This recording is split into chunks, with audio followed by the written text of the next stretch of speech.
Our state and the world. High-level negotiations with Arkansas jobs and Arkansas pocketbooks in the balance. From Fort Smith to Forrest City and points in between, the impact of the trade and tariff dispute. What can the Arkansas shopper expect at the checkout counter if there's no real resolution? And if the Arkansas farmer is taking it on the chin, so is the Arkansas manufacturer. The natural state and the uneasy, unnatural state of global commerce. Next on Arkansas Week.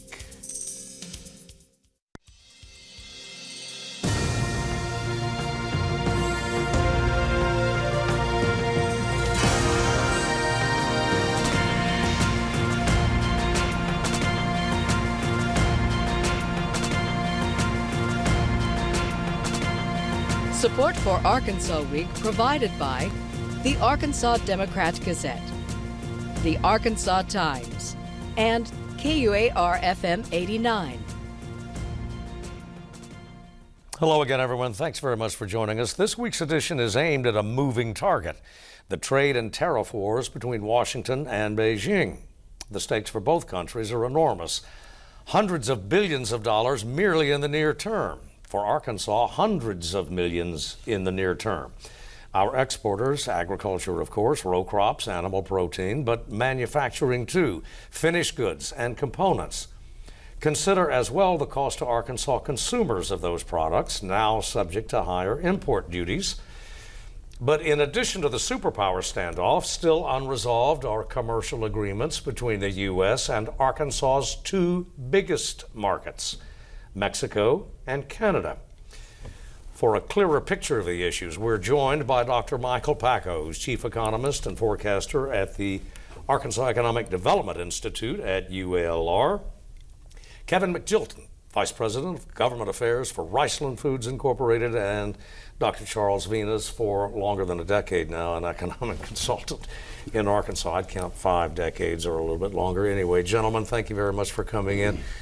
Before we go to you, some quick glimpses of maybe the stakes for Arkansas, and let's begin with a chart that we've kind of cooked up using official U.S. government figures. These are Arkansas's imports from China. In 2015, they amounted to $2.6 billion, and that was about a third of all the imported goods that landed in Arkansas. By 2018, $5.2 billion, and the percentage of imports to Arkansas had reached almost the 50% mark. Now, given the tariff and trade situation, how is this likely to affect consumers? Well, only yesterday, a senior official for Walmart Stores Incorporated had this to say: "We will do everything we can to keep prices low. But increased tariffs lead to increased prices. There are some places where, as we get tariffs, we will take prices up." That's Brett Biggs, the chief financial officer, the CFO of Walmart. And more, in terms of Chinese direct investment in the U.S., a couple of projects that are on hold, and the State Economic Development Authority tells us that these projects are on hold, at least in part, because of tariff and trade uncertainty. Forrest City, a $180 million investment, but in Arkadell, that's a textile plant, by the way, over in Forrest City. In Arkadelphia, down in Clark County, a project 10 times that size, $1.8 billion, a Sun Paper Company. That's Chinese investment. We only mentioned Mexico and Canada. Big stakes involved there too. In terms of Arkansas exports, the latest data that we felt comfortable with in 2017, Arkansas sold Canada more than $1 billion worth of products, ag and manufacturing. In Mexico, it was almost $850 million in Arkansas sales. Michael Pakko, the stakes are high, obviously. Seriously. Where are we going? Unanswerable question. Well, perhaps so. This retaliatory tariff war that we were engaged in with China really is harmful to consumers primarily, because, as you mentioned, it puts upward pressure on prices. And if we were a small open economy, that might be the end of the story. But the fact is, we're dealing with the two world's largest economies, slugging it out with each other. There's bound to be disruptions in trade patterns, relative prices are distorted, other countries are affected as well. And I think the real fear that we're seeing on stock markets, for instance, is that this trade war is going to seriously disrupt world economic growth, and it could be the factor that could tip the world into an economic slowdown, if not a recession. So these are serious stakes, indeed. Riceland Foods and other row crop farmers, enterprises, you want more markets, obviously, but you also don't want to lose the ones that you have. Are you in danger? That's exactly right, Steve. You know, I think it was President Kennedy, candidate Kennedy at the time in 1960, said the farmer is the only one in our economy who buys everything at retail, sells everything at wholesale, and pays freight both ways. What that tells us is margins are tight. Even in normal years, when we have all of our trading markets open to us, margins for Arkansas farmers operating margins are always tight. So when we first started, when the administration first started talking about renegotiating NAFTA, Mexico was the #1 market for U.S. rice. The Mexicans they were worried. Obviously, they thought they were going to lose access to Arkansas rice. So they opened up their rice market to the world. And we've seen Asian rice flow into Mexico duty-free, the same duty-free status that we enjoy under NAFTA. And we've also seen rice come in from South America. We went from a 98% market share in the Mexican market down to 68. Now, we've clawed some of that back since then. But once those supply chains get broken, new business relationships get established, they typically never go away. So once we get back in the market, we're going to have new competitors to deal with. So at present, fair to say that you're down probably a third in terms of market share? That's correct. All right, Charles Venus, a long view. Does anybody win? Of course, all wars have winners and losers. If you're going to have a trade war, the best time to do it is when your economy's booming and unemployment is low, and you might as well get on with it. President Trump's favorite way of getting people's attention, like a knock on the head, is tariffs. Do tariffs have costs? Yes, of course they have costs. And we're going to bear some of those costs. The real question is, are we going to be able to solve the long-term trade problems we have?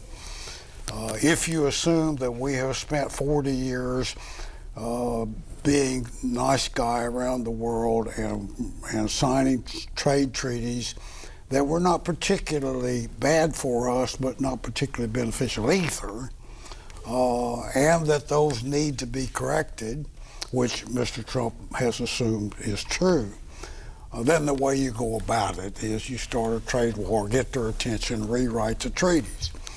I think the thing that you need to keep in mind is it takes patience. Yes, there are costs. And we're going to pay some higher prices, and so are other people overseas. But the big battle is the long-term trade battle. Michael? Well, you know, I sometimes think about a trade war like this between these two major powers as going toe-to-toe with your adversary and then shooting yourself in the foot with a shotgun and hoping that it's going to hurt the other guy as much as it does you. So there's a certain amount of just deliberate inflicting damage on the world economy that's part of this negotiation. And, you know, as Dr. Venus pointed out, there's a negotiating position that I think that the president has taken on this, where so many of his tweets seem to appear totally oblivious to some of the realities of global international trade, and therefore he sounds so threatening as to make the Chinese perhaps back down. So if we think about it as a longer-term view, a negotiating tactic, you know, what's really being negotiated here is taking place between the professional trade negotiators. It's not necessarily the bilateral trade deficit that's being discussed, but the complaints that American business people have had with China for many years now, with forced technology transfers, limitations on foreign direct investment, things like that. And so, you know, I guess the one hope we might have is that we emerge from this with perhaps a better free trade system with China than we had ex ante. Well, the U.S. would appear anyway to be, or correct me if I'm wrong, to sort of have the upper hand. The Trump administration, U.S. would have the upper hand at the moment, at least, because the Chinese economy is softening. They got huge debt service to deal with. Well, but they've also used their leverage very cleverly. Before this all started, China imported about 60% of total U.S. soybean exports. That's dropped down to nearly nothing. So where we're vulnerable in our trade with China is that we export a lot of our farm produce to them, and they're taking actions to hit us where it hurts. Yeah, Kevin? Yeah, that's what we've seen. We've seen exports to China fall dramatically. We're well over 50% off of where we should be at this time with China. What has that done? That's pushed the price of soybeans to multi-year lows. We went through an entire 2018 basically with an 8+ soybean. Before the issue with China began, we were at a $10 soybean. So we've seen drastic price moves downward. And then now we're building stocks. Again, if you're in Arkansas and you're driving down a country road and you see a soybean field, every third row was headed to China before this started. So what do you do with all of those stocks? Of course, you try to go out and find other markets, but you can't, I don't care what business you're in, if you lose a third of your demand for your product, you're in trouble. And that's where the Arkansas farmer is today. We've lost large percentages of our market, whether it be soybeans or rice, and prices are at historical lows. Yep. Well, and it creates distortions all around the world. China is now buying its soybeans from South America, and I think the concern might be that those kind of trading relationships, once established, won't be unwound when this is all said and done. We end up with situations where Argentina is exporting as much soybeans as they can to China and then have to import from the U.S. for domestic demand. So, trade finds a way to get around these things, but at what cost in terms of global efficiency and disruption of supply chains? Yeah, Charles, you said a second ago the U.S. had for a number of decades played nice guy in terms of international trade agreements, and nobody disputes, as Michael Pakko just pointed out, nobody disputes that there are legitimate grievances against the Chinese in terms of intellectual property, particularly. But playing nice guy has been pretty nice for U.S. manufacturing and agriculture, has it not? Oh, of course it has. When you are by far the richest, strongest economy in the world, you can afford to be nice guy, and particularly if you believe the rest of the world ought to develop and become richer, and we theoretically do that. That's not to say that can go on forever. And it doesn't say countries negotiate in terms of their own best interest always, including the United States. So the harder they negotiate and the easier we negotiate, it's fairly easy to get imbalances. And that Mr. Trump is not the only one to say that we have negotiated ourselves into some imbalances over the long term, over the last 30 or 40 years. Now, we all know Keynes said, in the long run, we'll all be dead, so it doesn't make any difference. But in the short run, it disturbs me to see China made the new big buggy guy. Last time I looked, Chinese gross national product and income per head was still 20% of that in the United States. That is, the average American is 5 times as rich as the average Chinese. The Chinese economy has big problems of its own. They're buying our debt at the same time they're going into debt. A lot of things not in control in China as opposed to what we might think. And I don't see the need to worry about the Chinese economy trying to do better, because we want them to do better. But at the same time, I do see the need to rebalance some of the trade negotiations that have taken place in the past. And we're doing that. Mexico and Canada. How long did it take Mr. Trump to rewrite that? It wasn't much of a rewrite, but we rewrote that. And I think you're going to see things work out a lot better than is anticipated today. Are there going to be some costs? Yes, there are. Or are you afraid of the cat? What's on the hit list in terms of who's going to get hurt worst in Arkansas? Oh, in Arkansas? Yeah. Industries? Well, the ag sector first, Yeah. of course, the ag sector. But there will be some implications on manufacturing, particularly manufacturing related to the ag sector. You can count that in. But beyond that, I think the impact on the Arkansas economy of this trade war, partially because it's not going to be a long trade war. This is not going to go on forever. In the first place, even if Mr. Trump is reelected, it's only 4.5 more years. I mean, come on. At the end of that, then we get another probably Democrat president who might turn right around and go back the other way on trade negotiations. So it's not a forever thing. In terms of the farm sector, let's take Dr. Venus's argument there that at best Mr. Trump has, another 5 years under if those policies continue, if the trade tension continues for another 5 years. Does the ag sector have 5 years worth of waiting room? I don't think so, Steve. The people that I talk to that sit on local bank boards, probably a third of the loans, production loans for 2018, a portion of that loan was carried over into 2019. So you've got the ag community already starting in the hole in 2019. And now we have a weather event in the state. This spring is probably going to go down. What about the subsidies? I understand we got tariffs, but are we not also subsidizing the ag sector? We are. There's no doubt. And the payment for soybeans that we had in the fourth quarter of 2018, that's what got people to the point to where bankers were comfortable restructuring those loans. That was not profit. That wasn't a trip to Disneyland for the family. That was to get the banker to the point to say, okay, we'll go with you one more year. Again, when you talk about farm bills and subsidies, a farm bill is negotiated assuming normal circumstances. We're going to have our normal trading partners, we're going to have normal weather patterns and normal yield. So, when you look at the rice industry specifically, if you look at our top 3 customers in the last 60 years, it's been Cuba, Iran, and Iraq. And we've lost all 3 of those markets because of government intervention, not anything that the industry did.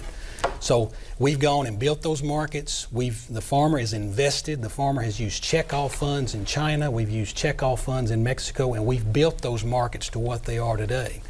So again, the subsidy is to keep the farmer going. Again, I think we in this country have always viewed agriculture as national defense. If we can't feed this nation, it's going to be hard to stand.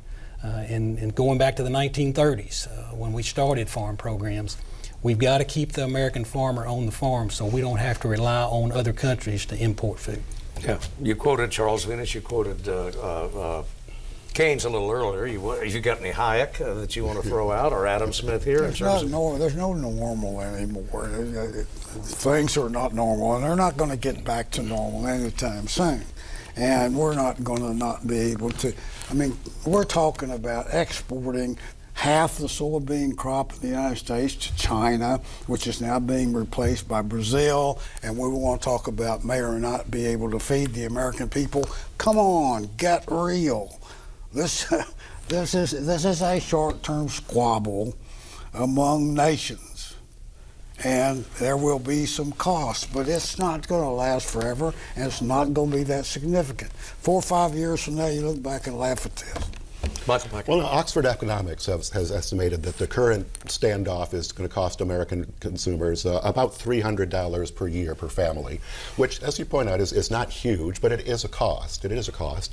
And the way that it distorts trade relationships, changes relative prices, and to the extent that that becomes permanent, that could really be a problem. I mean, right now, we're having to tax, to subsidize the farmers, to compensate them for the lower prices they're receiving, and yes, that's not frosting on the cake. That actually is a compensation. $1.65 per bushel is about what was lost in this trade war, and that's what's being recompensated. But it just sets up a very complicated, elaborate trading regime that we'd be much better off if the people of China and the people of the United States could engage in free and open trade, and that would be the ideal.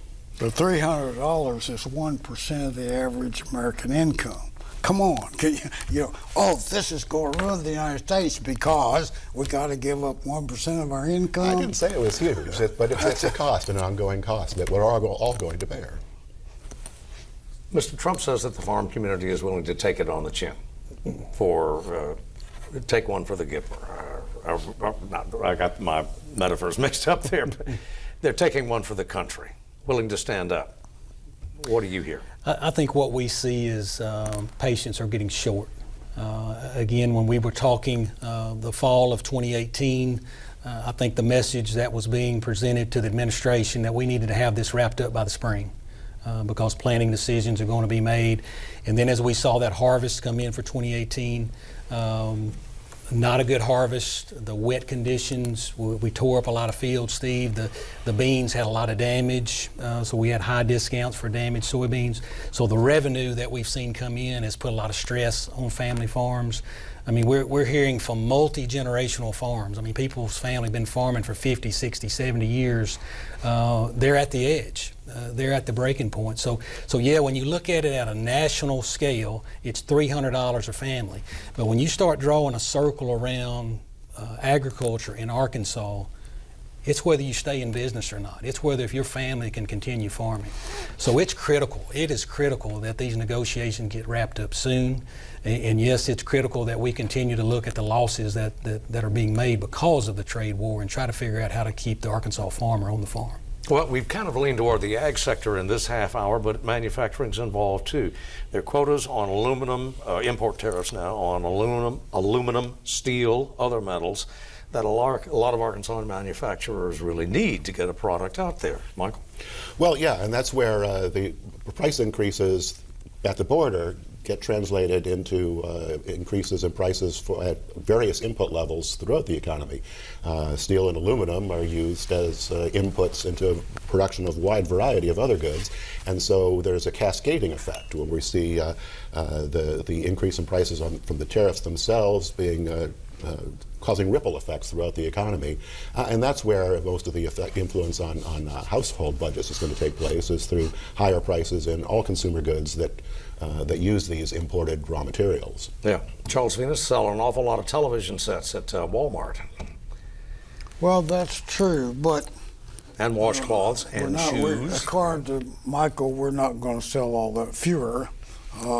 And certainly not in the short run. I didn't say there would not be any impact, Steve. I agree there will be impacts.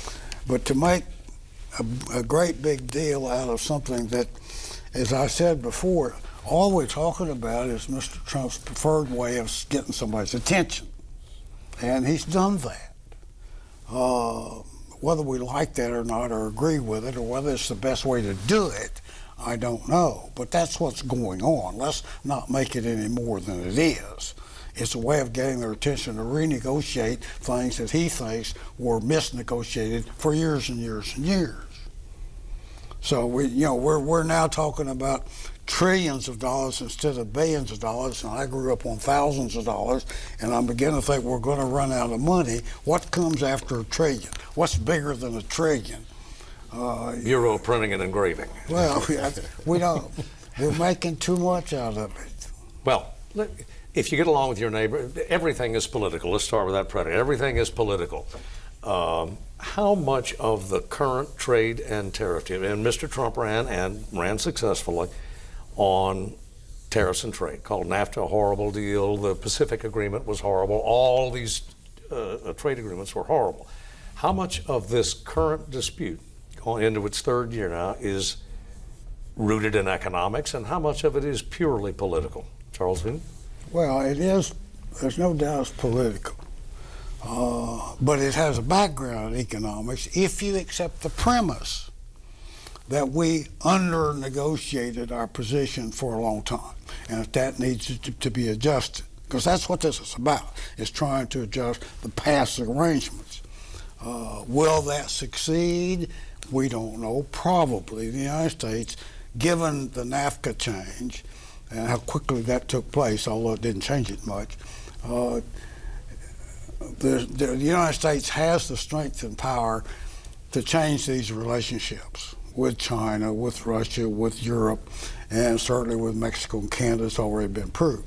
Will this work out to our advantage over the long term? I suspect it will. I think we have abrogated our position in some ways that could stand correcting and may be corrected.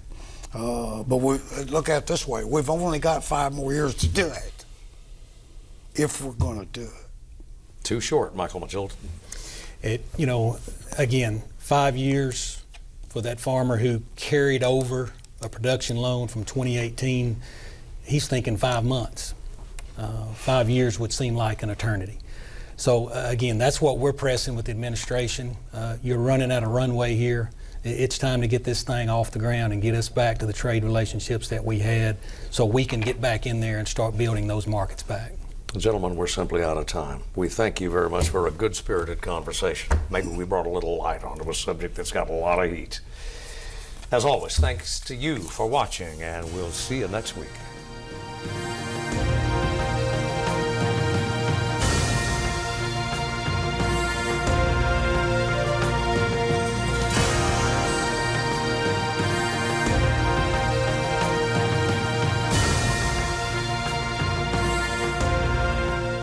Support for Arkansas Week provided by the Arkansas Democrat-Gazette, the Arkansas Times, and KUAR-FM 89.